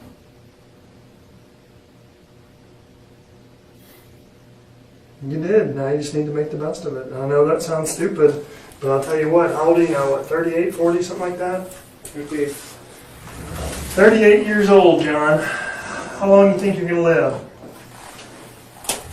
I have no idea. Average human being right now lives to 82 years old for a male. Mediterranean diet, hell, you might live to be 102 as a boy eating all that seafood and olive oil. Yeah. So the question is from 38 to, let's say, 88, right? How do you live the next 40 years of your life? You know what? 10, 15, 20 of them may really suck. But you haven't been arrested for anything before. You didn't even pull the trigger. You don't have a violent history. And you know what? You have a skill set that the state of Texas would love to use. Look at the long term, Ioannis. You could still see your daughter graduate or witness your first grandchild. Refusing to cooperate risks losing all opportunities and facing the death penalty. Go to a prison farm, man. Go build shit. Build bridges. Fix tractors. Run cattle. Ride horses outside. You like to ride horses? Yeah. Like being a farm boy in Greece. Except for riding horses instead of donkeys. Huh? True? I was riding donkeys too. My grandfather and my mom had donkeys. I mean, play your cards the right way and try to get this thing to work out as good as it can for you. And again, I'm not a guarantee. I've already explained that to you. But beg for forgiveness. Say that you're sorry. And help us get Mr. Trevino. It's a dog-eat-dog world, and it's either him or you. Well, I don't care about him. No, him is important to you, okay? Because if I go yank him out of his cell again to find out where that tape is, then it all comes down on you, right? Try to make this thing work out in your best behalf. Try to make it where you can see your daughter's graduation from college, from high school, first baby. I mean, those are the things to look forward to. I'm not going to lie to you until you're getting out the door. You're not. They're going to put $1 million, probably $2 million bond in you. You're not going anywhere. You're going to sit in here until trial, and then you're going to get convicted, and then they're going to give you the death penalty. All right? But if you choose to ask for consideration and try to help yourself out, and if I take that to the district attorney, I'm guessing that you would probably be able to avoid that trial. I'm guessing, I'm not the decision maker, and that there would be an opportunity for you to, plead to some type of sentence that would be a hell of a lot better than spending the rest of your life in prison. I mean, okay, you told me plead some kind of sentence. How do I know what's... I have no guarantee for you. Would you like me to lie to you and tell you, oh yeah, you're going to get 6 months in the county jail? You would know that I'm lying. I would be full of shit. I'm not going to say that because I already told you before I don't lie about this stuff. This is significant. It's a real world decision. I should be honest with you and upright and forthright and tell you the truth, and you should make an educated decision. John, there's no promises in this other than what's going to happen to you if Mr. Trevino comes in here and gives me that tape.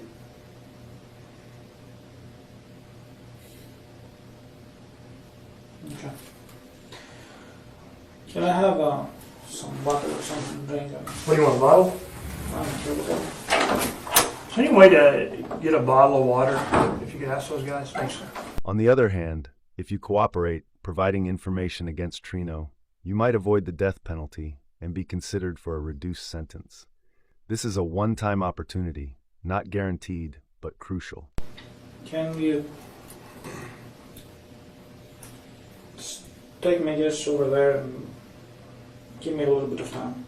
You want to go sit back and think? Okay. You just knock on the door. If you want to talk to me again, let me know. And if not, then we'll take you up there. Thanks. He wants to go sit in the tank for a little bit. Oh, yeah. If he wants to talk to me, knock on the door and say you want to talk to me. If not, then he'll run you upstairs. Okay? All right. Thanks, John. Sure.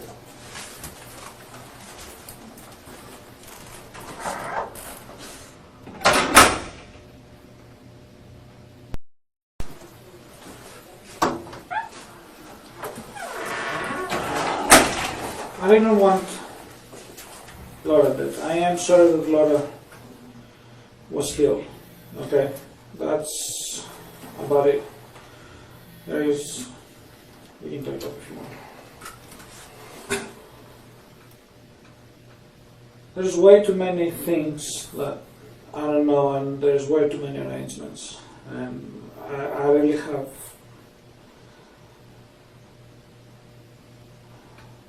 I really don't know how to act or react or anything like that.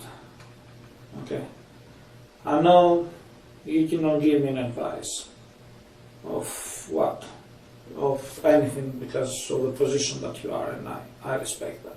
I can tell you what I think.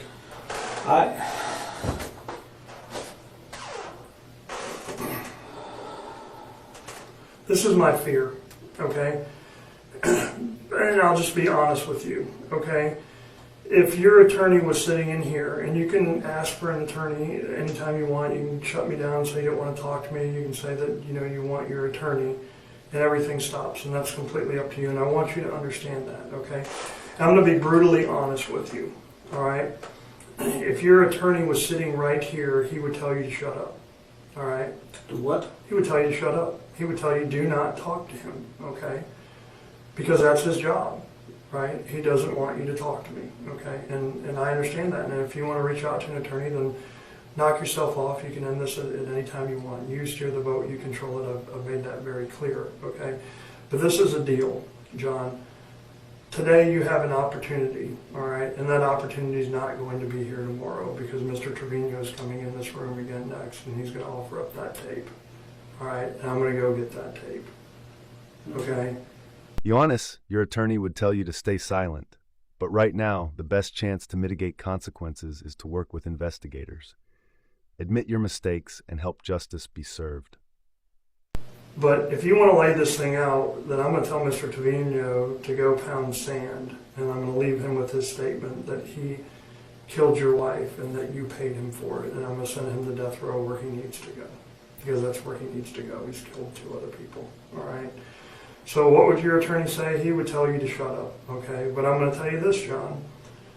Your attorney also is not going to let you testify in trial, all right? Because what are you going to do? Get up there and look like an idiot? There's all this proof showing that you did this, right? That you paid for it and that you asked him to do it and that you were involved in the planning and everything like that, okay? And when you do all that, then you get beat up by the prosecutor because that's what they do, right? And their goal at that point is to send you to death row, okay? My belief, and I'm not your attorney, okay? I'm not an attorney, all right?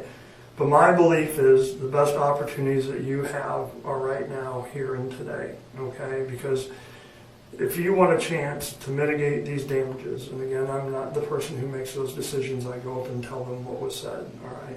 I tell them whether you want to cooperate, whether you don't want to cooperate. I tell them whether you're sorry or whether you're not sorry, okay?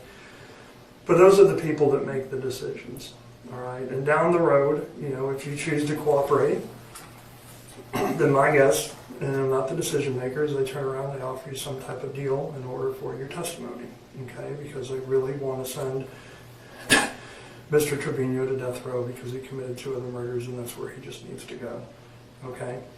But that opportunity is not going to present itself again, all right? Because this is what the prosecutor wants, okay? They want to know that you're sorry for what happened, and they want to know that you want to do the right thing and that you want to help and you want to make amends, all right? So as things move forward, what is your best opportunity in life? With no promises for me, but it's your cooperation and for you to let her know that you're sorry and that you made a mistake. Maybe you changed your mind at the last minute. I don't know. You're the only one who can say that. But even if you didn't, all right, I find it hard to believe that you're not going to be able to convince me today or give me a statement with my help, and I'll help you with a statement, that is going to convince the prosecutor that you feel bad about this, all right? And that you're willing to come clean and be honest. And at the end of the day, I talked about the Judeo-Christian society and The what? being a Christian and forgiveness. All right? And at the end of the day, it sounds hokey and crazy, but it's the truth. And that's kind of where we're at. But the problem is, as you walk on down the road and you're not so sorry about what happened. Because if you're sorry about what happened, then you tell me right now so we can punish Mr. Trevino accordingly for sticking a gun up to your wife's forehead. I mean, I am sorry what happened, and Feeling remorse and apologizing could save you. If you remain cold and unremorseful, it only shows you are heartless. Use your intelligence and strategic thinking to protect yourself. Trevino needs to be punished. Okay, I did not see that he would have done it, and I said the same to the detective here. Notice that day that they came to me is that I don't see that there is enough time for him to. It's done. To I mean, do this. we're past that. He did. I understand, and what I'm trying to say, that's my, that was my thinking that all stuff. So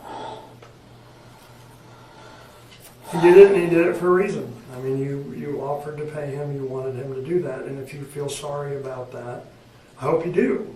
But that's what helps you, all right? Being cold-blooded and not feeling sorry about it and not wanting to see him being prosecuted to the full extent of the law, that does not help you. That just shows that you have zero remorse. And you need to convince these people that you have remorse and that you feel sorry, all right? And you're a smart guy. You're smart. You don't have to believe me. You don't have to trust me. Just listen to what I'm saying and think through it. You've seen this out there. There's tons more evidence. There's lab reports. There's all kinds of stuff. But it's the statements from these people that are going to do you in. That did you in. It's the statements from Trevino. It's the statements from James. I mean, I didn't say anything to any of these people. No, but he did. And he's going to, because he did all those stupid things and because all this evidence is presented against him and because he's trying to save his ass, he's going to turn around and give me that recording, okay? He's already told me the deal. He already told me what happened, how it was planned, how he got paid, how he got the gray car, all that other shit. All right, he told me all that. He told me what he did with the gun. He told me what he did with the clothes. He told me everything, okay?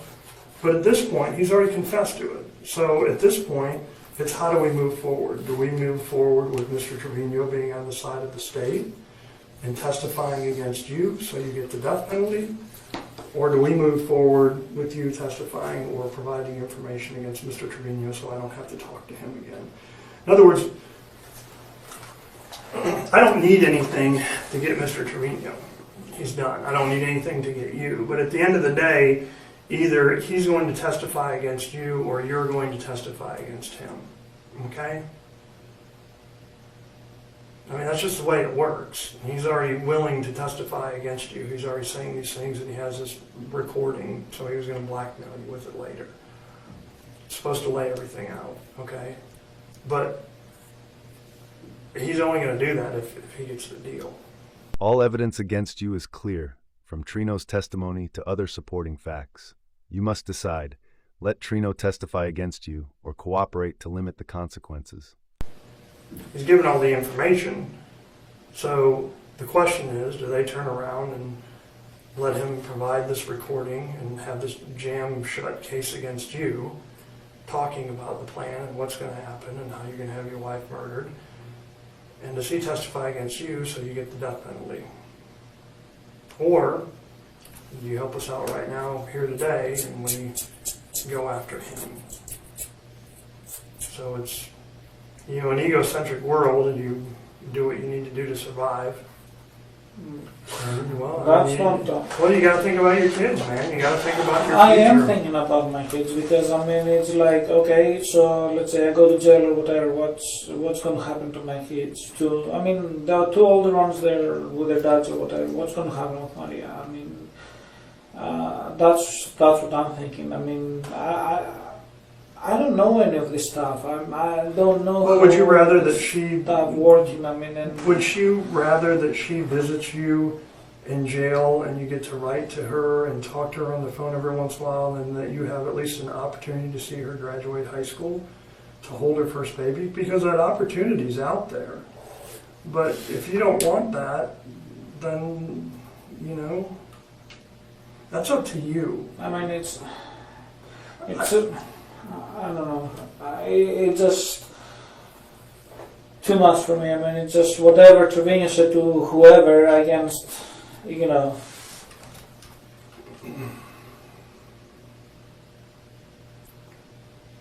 take Trevino out of the equation, man. What do you mean? I mean, you provide information against Trevino, right? Down the road, you plead to some type of deal, and it doesn't really matter what he said against you as long as you tell the truth, right? And then you control your destiny for the most, as opposed to him controlling it. Because right now, that's...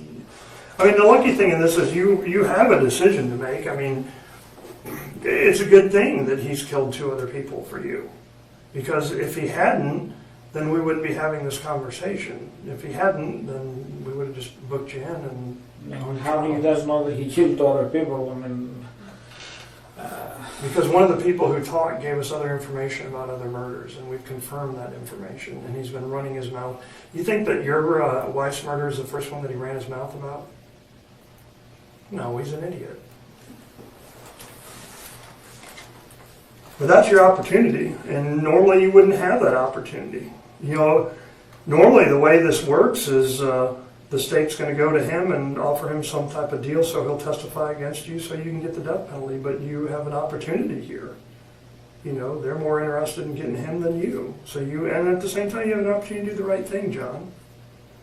But it's mitigation of damages. I mean, there's no... I need him to get punished. That's fine. That's sure. No, that's fine. He needs to just... This is a life or death opportunity, Ioannis. You can choose to control your destiny rather than let Trino dictate it. Consider your children and your future carefully. How do you feel if you go to death row and he's out of jail in 15, 20 years? I don't know. I mean, he's only screwed you over at the end of the day. Well, that's the start of my life. I'm getting screwed over by everybody for my whole life, so that's... You know what I mean? It's just from everybody. I mean, clients and this and left and right. I mean, I'm getting screwed over because I'm too nice or I'm too good Look, life isn't fair. to know my rights and know my this and know my that, whatever. So, But life isn't fair, okay? But you did something. I mean, you made a mistake. You paid this guy to kill your wife, and he ran his mouth, and he talked about it. I Okay? did not pay him. That's my... That's not what he's saying. Well, I mean, he says I did not pay him.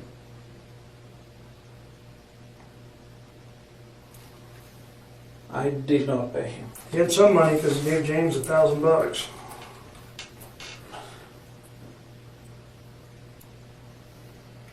But that's your decision. But I'm telling you, you know, at least you have some options. You have some... It's a gamble. I mean, you're kind of rolling the dice and everything, but what's your option?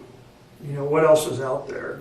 Go to Huntsville and sit in an 8x10 room and use your toilet for your sink for the next 12 years until they stick a needle in you? I mean, that's not a whole lot to look forward to.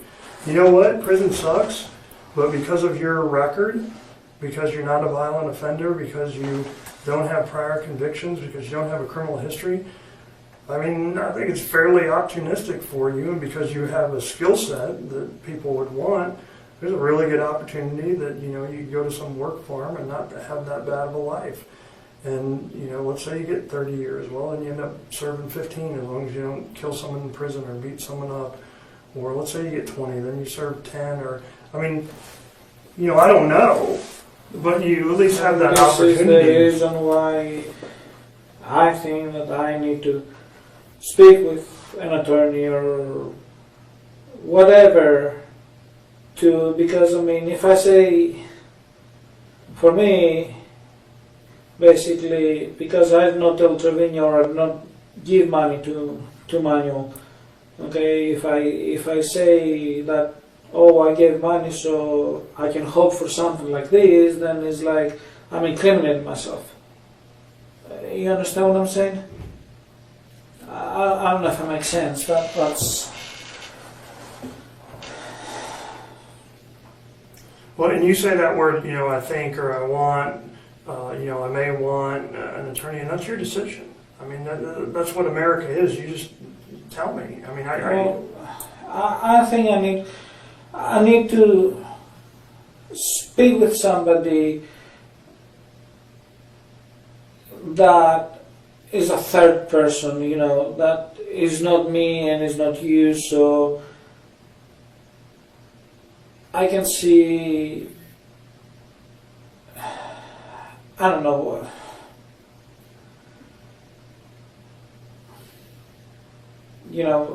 I mean, I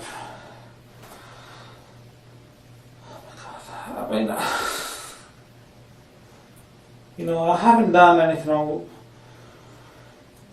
I did not pay him, so